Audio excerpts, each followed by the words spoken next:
अब तक तो हम ये कह सकते थे कि ग्लोबल क्यूज का थोड़ा सा सहारा है, हमारे बाजार गिर रहे थे तो उनका ठीकरा हम ग्लोबल क्यूज पर नहीं फोड़ सकते थे, आज फोड़ सकते हैं अगर आज हम गिरे तो, क्योंकि हैंडओवर उसी तरह का आया है, क्योंकि 5 दिनों की जो रैली हमें देखने मिली ट्रंप की जीत के बाद, उस पर आज ब्रेक लग गया और गिरावट के साथ सारे बाजार बंद हुए, क्योंकि मुनाफा वसूली तो आनी ही थी कभी ना कभी, तो वहाँ पर आई। और हम कल ही बात कर रहे थे कि किसी ने अब तक ये नहीं कहा है कि आप मुनाफा वसूली कर लीजिए या थोड़ा सा कॉशियस हो जाइए, अब वो सारे व्यूज़ आने लग गए हैं।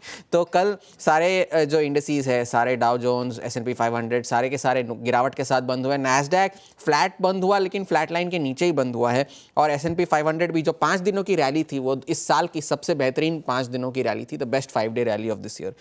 सारे जो ट्रम्प ट्रेड्स थे कल नीचे बंद हुए, उनमें भी आखिरकार मुनाफा वसूली देखने मिली। फिर चाहे वो टेस्ला हो, ट्रम्प मीडिया हो, जो स्मॉल कैप इंडेक्स है उनका रसल 2000, उस पर भी गिरावट आई लगभग 2% की। तो सारे ट्रम्प ट्रेड्स कल गिरावट के साथ बंद हुए। बिटकॉइन में भी थोड़ी सी मुनाफा वसूली आई है, मगर वो अभी भी 90,000 के नज़दीक ही बना हुआ है। मगर सबसे बड़ी वजह जो गिरावट की थी वो थी ट्रेजरी यील्ड्स में जो स्पाइक आई है। जो 10 ईयर है वो अब फिर से 4.4 के पास आकर 4.43 पर आकर रुक गई है, 4.46 तक गई थी ट्रम्प की जीत के बाद। और जो 2 ईयर यील्ड है वो जुलाई के सबसे हाईएस्ट लेवल पर जा चुकी है, एट 4.33। तो मतलब आपको 2 साल की बॉन्ड और 10 साल के बॉन्ड में लगभग सेम यील्ड मिल रही है।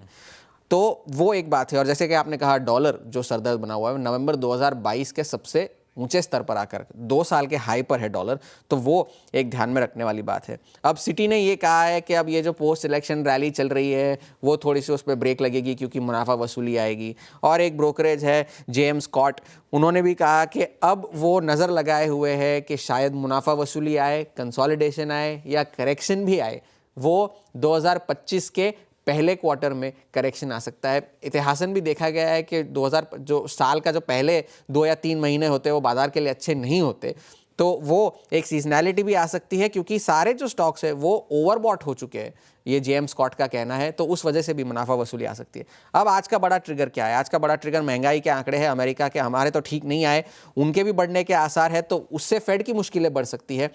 2.6% का अनुमान है, जो कि मार्च के बाद पहली बार ऐसा होगा कि ईयर ऑन ईयर महंगाई के आंकड़े बढ़े यूएस में। अप्रैल से लेकर सितंबर तक गिरते चले आए हैं, अब जाकर शायद थोड़ी सी बढ़ोतरी हो सकती है। सितंबर में 2.4% आया था, इस बार शायद 2.6% आने का अनुमान है। और अगर 2.6 से ज़्यादा आया तो वो बाजार के लिए एक बहुत बड़ा नेगेटिव होगा।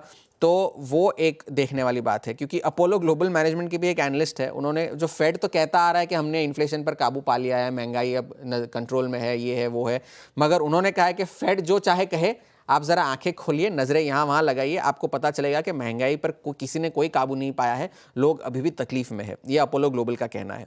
तो अब मिनियापोलिस फेड के जो अध्यक्ष हैं नील कश्करी, उन्होंने भी कहा कि एक महंगाई का ही एक आंकड़ा है जो खराब आया, उससे शायद फेड की ये जो दिसंबर में 25 बेसिस पॉइंट्स के रेट कट की जो आशंका है उस पर शायद ब्रेक लग सकता है। और जो फेड वॉच टूल है जो अनुमान लगाते हैं कि अगर कितनी प्रोबेबिलिटी है, वो 100% था महीने की शुरुआत में, वो अब जाकर 60% हो गया है। ट्रंप की जीत और अब ये महंगाई के जो आंकड़े आएंगे उस वजह से अब 25 बेसिस पॉइंट्स का जो कट आने वाला है दिसंबर में, या जिसकी आशंका है, उसकी प्रोबेबिलिटी अब घटकर 60% हो गई है। तो हैंडओवर अच्छा नहीं है, महंगाई के आंकड़े थोड़े से खराब आने की उम्मीद है, डॉलर मजबूत है, क्रूड तो चलिए स्थिर है, मगर डॉलर और कमज़ोर हैंडओवर, एशिया में भी कमज़ोर कारोबार है, तो रेड अक्रॉस द स्क्रीन।